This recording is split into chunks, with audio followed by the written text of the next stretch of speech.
Mūsu projekta ietvaros mēs strādājam pie jaunas tehnoloģijas izstrādes, lai varētu ātri novērtēt mikroorganismu jutību pret antibiotikam. Šī ir aktuāla problēma, jo, lai efektīvi izārstētu cilvēku no bakteriālas slimības, ir nepieciešams zināt, vai konkrēta antibiotika ir derīga vai ne.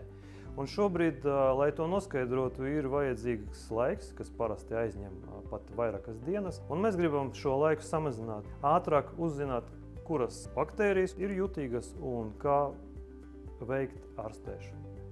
Šajā brīdī mēs jau pārbaudījām mūsu tehnoloģiju uz vairākiem mikroorganismiem, pievienojot dažādas vielas, kas nomaca augšanu, un mēs jau šobrīd varam vizualizēt reāla laika režīmā baktēriju jeb mikroorganismu aktivitāti. Tātad, ja mēs pievienojam klāt kaut kādu indi, mēs uzreiz reāla laika režīmā redzam, ka tā augšana un aktivitāte samazinās, ja mēs to salīdzinām ar tām baktērijām, kuras netika apstrādātas ne ar ko.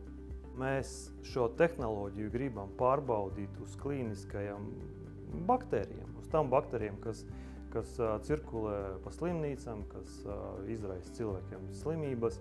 Tad, kad mēs viņu pārbaudīsim un novalidēsim, ja pārbaudīsim pret standarta metodēm, tālāk mēs varēsim izsveicināt, cik liels laika ietaupījums mums ir. Tad mēs novērtēsim mūsu sistēmas efektivitāti. Bet šobrīd mēs jau sagaidām, ka tas laiks varētu būt krietni mazāk, jo mēs redzam jau reāla laika režīmā.